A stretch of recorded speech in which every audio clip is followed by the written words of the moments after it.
दोस्तों स्वागत है आपका शास्त्री स्पीक्स में। मैं आपको इतिहास में पीछे ले चलता हूँ 19वीं शताब्दी के शुरुआती दौर में। ये एक ऐसा दौर था जब ब्रिटिशर्स को ये लगने लगा था ईस्ट इंडिया कंपनी को कि अब वो भारत के अंदर टिकने वाले हैं, उनकी जड़ें मजबूत हो चुकी थी। तो एक वक्त था जब वो अपनी फैमिलीज़ को भी यहाँ लाना शुरू हुए हिंदुस्तान में। अब यहाँ के क्लाइमेट कहीं ट्रॉपिकल है, कहीं सब ट्रॉपिकल है, तो सूट नहीं कर रही थी उनकी फैमिलीज़ को। उनके बच्चों की पढ़ाई का भी इशू था।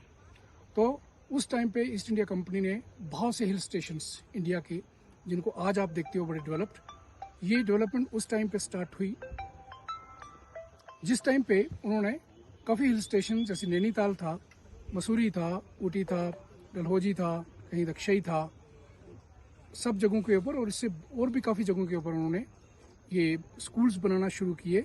स्कूल्स बन के तैयार हुए और उसके साथ साथ उन्होंने अपने रहने के लिए कॉटेजेस भी बनी। एक खूबसूरत जगह उसमें है जिसको दार्जिलिंग बोला जाता है, जो कि वेस्ट बंगाल के अंदर है। दार्जिलिंग अपने चाय के बागानों के लिए मशहूर है।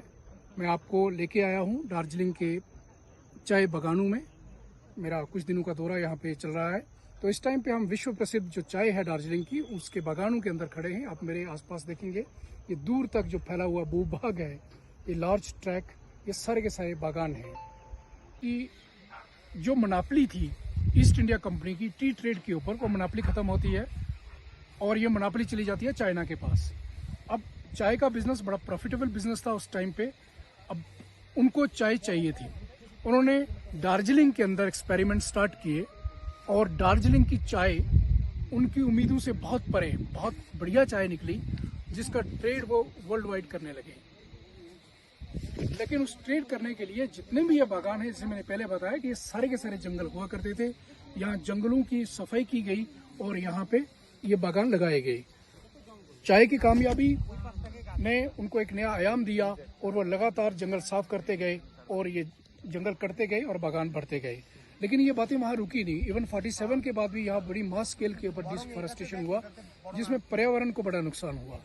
इन टी बागान में काम करने के लिए जो लेबर थे वो ब्रिटिशर्स ने मोस्टली लार्जली नेपाल से लाए गए, जिनको आज बाद में इंडियन गोरखा के नाम से पुकारा जाने लगा। तो ये सारा किस्सा था इसके पीछे का, इन टी बागान के लगाने का, जो ब्रिटिशर्स का अपना एक इंटरेस्ट था। अब लेट 19th सेंचुरी में उन्होंने यहाँ पे एक छोटी स्मॉल गेज ट्रेन स्टार्ट की, जिसको दार्जिलिंग हिमालयन रेलवेज के नाम से पुकारा जाता है, जो आज भी चलती है। जो उस टाइम पे ब्रिटिशर्स के ऑफिसर्स जो थे, उनके जो ऑफिशियल्स थे, उनको लाती थी और यहाँ से ब्रिटिशर्स का ये बिजनेस चाय का बहुत फैला और यहाँ की चाय आज की डेट में विश्व प्रसिद्ध है और बल्कि उस टाइम पे भी वो इसका एक्सपोर्ट करते थे। अब यहाँ से चाय के लोड को ले जाने का इशू था, तो 19वीं शताब्दी के अंत में यहाँ पे उन्होंने एक रेलवे लाइन बिछाई जो स्मॉल गज थी, ये रेलवे लाइन थी और जिसको दार्जिलिंग हिमालय रेलवेज के नाम से जाना जाता है। जो बहुत खूबसूरत रेलवे मतलब ट्रैक है, जिसके ऊपर चलती हुई ट्रेन बहुत अच्छी लगती है पहाड़ों से जब वो निकलती है। इसको क्वीन ऑफ हिल्स भी बोला जाता है इस जगह को। तो वो जो रेलवे जो ट्रेन थी वो ब्रिटिश ईस्ट इंडिया कंपनी के ऑफिसर्स को, उनके बच्चों को, उनके फैमिलीज को लाती थी और जाते हुए यहाँ से चाय भर के ले जाती थी। मैं कोशिश करता हूँ दोस्तों कि आपको कुछ लोगों से मिलाया जाए जो यहाँ मजदूर काम कर रहे हैं, और यहाँ पे मेरा 2-3 दिन का स्टे है। और भी कुछ लोकेशंस को मैंने विजिट किया है, वो सारी वीडियोस आपके साथ शेयर करूँगा। उम्मीद है आप इसका मज़ा लेंगे। बहुत सुहाना मौसम है इस टाइम। सब तरफ आप देखें ये सब बादल छाए हुए हैं जो हमें छू के निकलते जा रहे हैं और बारिश होती है रुक रुक के, फिर बारिश रुकती है, फिर मौसम सुहाना होता है। लेकिन गाइड वाला ये यहाँ पे काम कर रहे थे, यहाँ के लोकल हैं, तो हमने इनसे प्रार्थना की, इन्होंने बात मान ली, कहते बात करने को तैयार हो गए हैं। भला जी आप ये बताएं कि ये पत्तियां कब निकालते हैं ये चाय?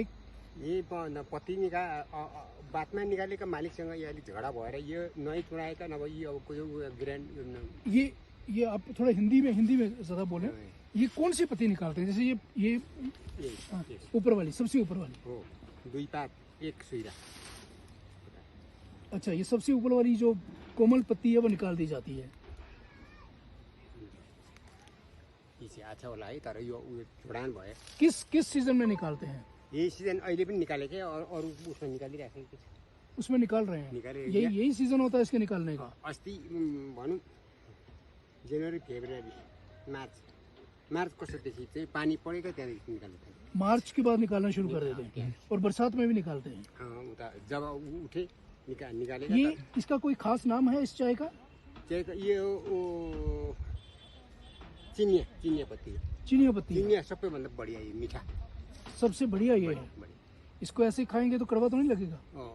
कहीं सब ठंडा के खाएगा ये चिनिया राम्रो है। आजमा पत्ती ठुला पता गरेका केही नै मिठो। अच्छा टेस्ट है।